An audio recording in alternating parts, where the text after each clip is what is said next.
Referring to John McCain, a war hero, 5.5 years as a POW, and you call him a dummy. Is that appropriate in running for president? Okay, you got to let me speak though, Frank, because you interrupt all the time, okay?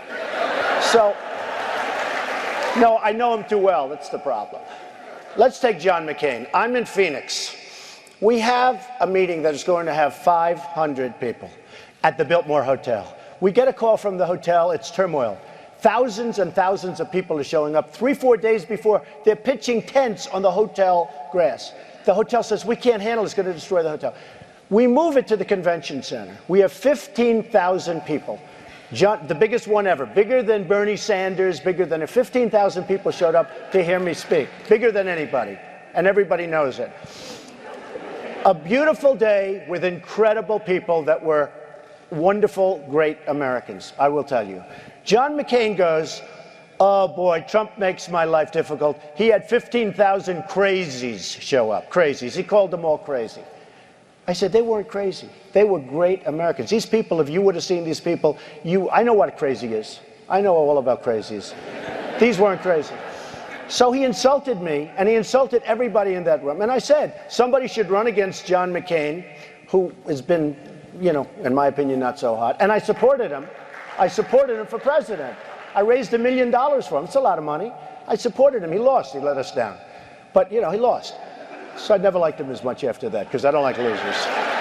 But Frank, let me get to it. He hit me. He's not a war hero. He's a war hero. He's a war hero. 5.5 years. He's a war hero because he was captured.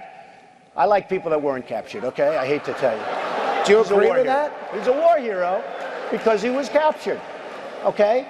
You can have, and I believe perhaps he's a war hero, but right now he said some very bad things about a lot of people. So what I said is, John McCain, I disagree with him that these people aren't crazy. And, very importantly, and I speak the truth, he graduated last in his class at Annapolis. So I said, nobody knows that. I said he graduated last or second to last. He graduated last in his class at Annapolis. And he was upset. I said, why, for telling the truth? See, you're not supposed to say that somebody graduated last or second to last in their class, because you're supposed to be, like Frank says, very nice.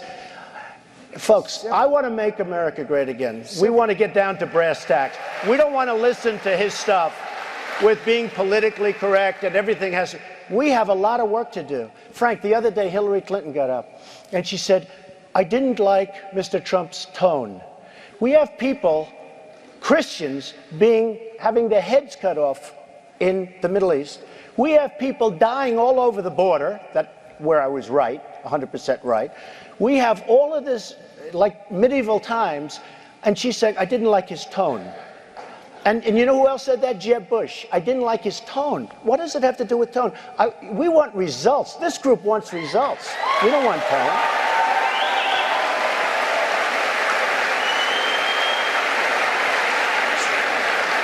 So we've got people lined up for questions. I just got one more, because you used the word Christian. Have you ever asked God for forgiveness? That's a tough question. I don't think in terms of, I'm a religious person. Shockingly, because people are so shocked when they find this out, I'm Protestant, I'm Presbyterian. And I go to church and I love God and I love my church. And Norman Vincent Peale, the great Norman Vincent Peale was my pastor. The Power of Positive Thinking. Everybody's heard of Norman, and I love my church. And Norman Vincent Peale, the great Norman Vincent Peale was my pastor. The Power of Positive Thinking. Everybody's heard of Norman Vincent Peale. He was so great. He would give a sermon you never wanted to leave. Sometimes we have sermons, and every once in a while we think about leaving a little early, right, even though we're Christian. Dr. Norman Vincent Peale, Frank, would give a sermon. I'm telling you, I still remember his sermons. It was unbelievable. And what he would do is he'd bring real-life situations, modern-day situations, into the sermon. And you could listen to him all day long. When you left the church, you were disappointed that it was over. He was the greatest guy. And then, you know, he passed away, but he was a great, he wrote The Power of Positive Thinking, which is a great book. But have you ever asked God for forgiveness? I'm not sure I have. I just go and try and do a better job from there. I don't think so. I think if I do something wrong, I think I just try and make it right. I don't bring God into that picture. I don't. Now, when I take, when we go in church and when I drink my little wine, which is about the only wine I drink, and have my little cracker, I guess that's a form of asking for forgiveness. And I do that as often as possible because I feel cleansed, okay? But, to me, that's important. I do that. But in terms of officially, I could say absolutely, and everybody, I don't think in terms of that. I think in terms of let's go on and let's make it right. So let's... Microphone 1, please. Mr. Trump. Yes, sir.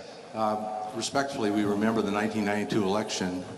Ross Perot cost us that election. Right. Would you go on record today as saying that if you can't get the Republican nomination, you will not run as a third-party candidate? No. I won't go on record as saying that. Look, Why not? I want this country has great potential, but soon it's not going to have that potential because we're being drained by incompetent leaders, by horrible people. As an example, with the Iran deal, which is a total disaster, we didn't get our 4 hostages back. That's just one aspect of it.